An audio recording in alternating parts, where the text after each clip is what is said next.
tell you, because I wasn't free for a long time, children, and I long to be free. See, if you got done had freedom all your life, you don't know what it means not to be free, but I do. Amen. And I remember them days and them nights when I lay there. I wonder, I think, I wanted it. I wanted to be able to go and do things that I wanted to do, but I couldn't, because Mr. Dumont said, you belong to me. You belong to me, just like them sheep out there in the field, just like them cattle, just like the corn in the yard out there. You belong to me, Isabella.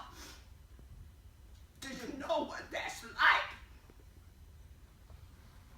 Do you know how you feel every day when you wake up every morning knowing that somebody else owns you? I remember that day, children, that he pulled me away from my mom, my pa. He said, Isabella, I think I can get a fine price for you. Set me up in front of the folks. He said, I go, get up there. And I said, but Mr. Dumont, there's some sheets up there. I'm scared of sheets. He said, go on, girl. And I went up there.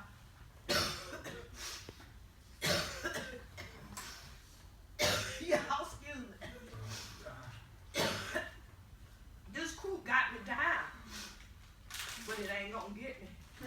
It's got me down just for a little while. I went on up there with them sheep, and they was big. I got a fine girl here, but I got some finer sheets.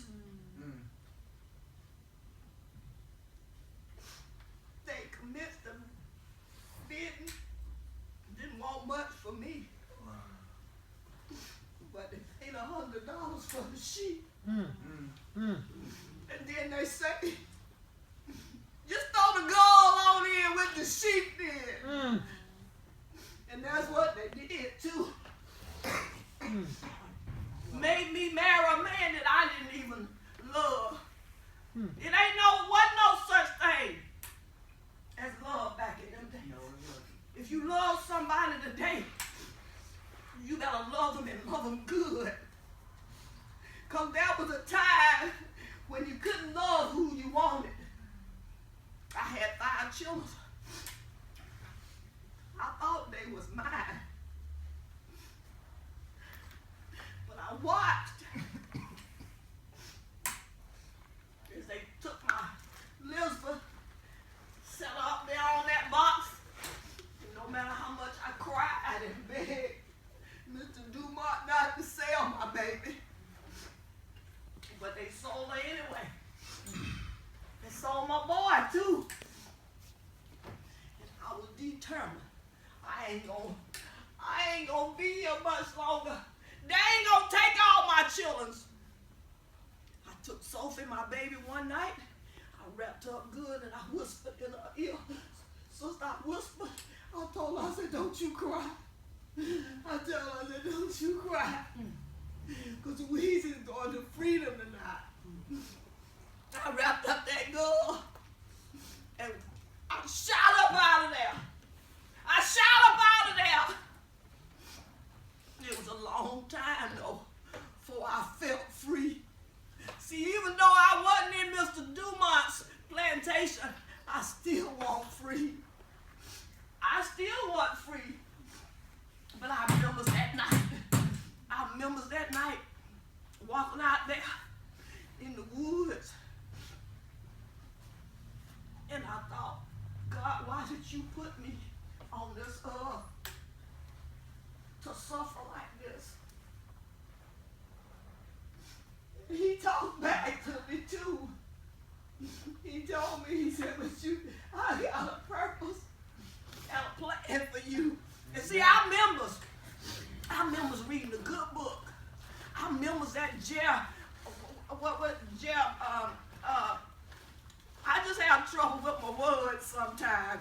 Because see, I don't read now, I don't write, but I remember my boy reading it to me. And I remember Jeremiah. Yeah, that's him. He said, God got a purpose and a plan for you. He didn't have no purpose and plan for the nigga, surely not. Did he purpose and plan for us to be like we is? And I asked him that night, I said, what's the purpose and plan with me, Lord? To be like the sheep and be sold? This is what he said.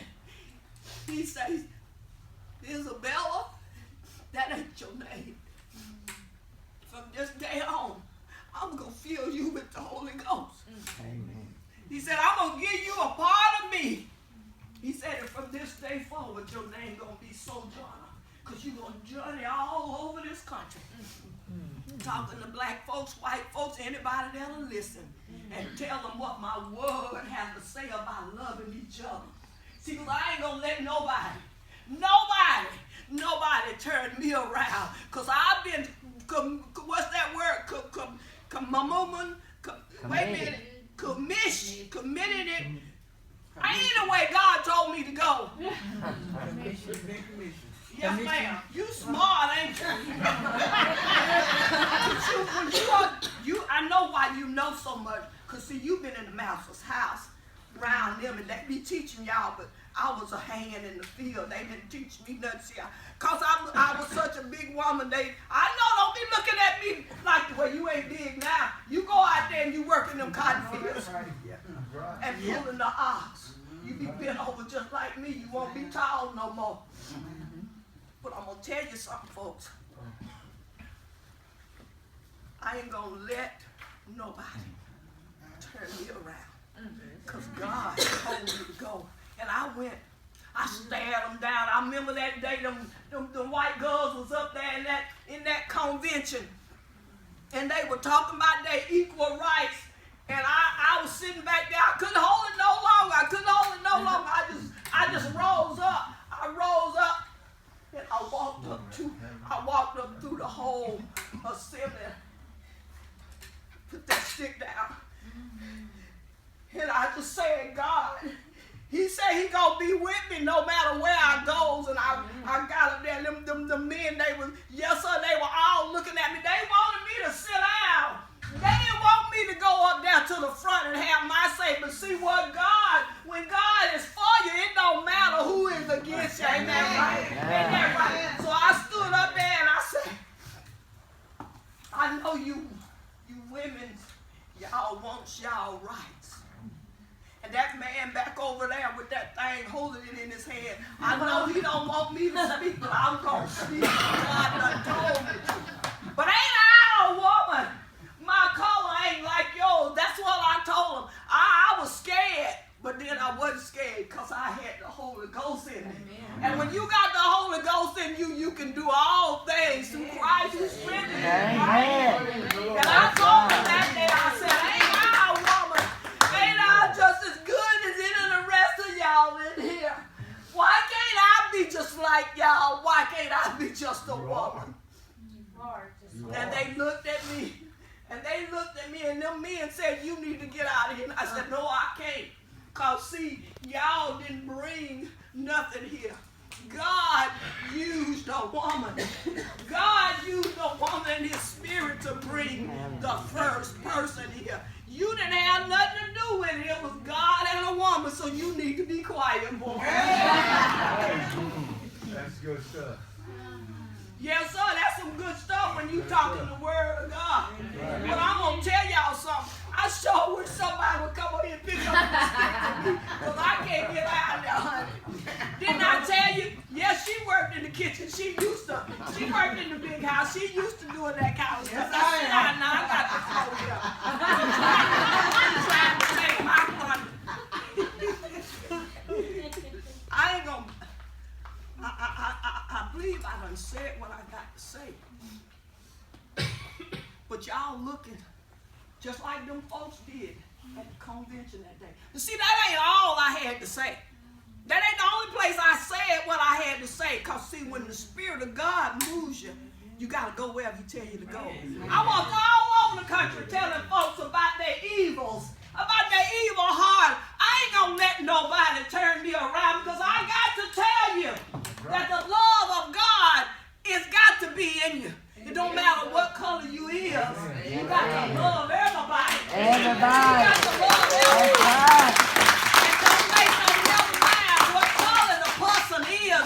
You got to love that person whether you like it or not. Or he said, you can't love God if you ain't even done seen him, is you? How many of y'all up here done seen God before? None of you. But you see each other. Lord, he said you got to love each other. Yeah, I know I ain't all that pretty. They say I look like a man. Some of them, yeah, that's what they said. But you know what? I showed them one day. I pulled that shirt up my yeah, they wouldn't say that no more. They said, yeah, I guess she is a woman. But God makes it right.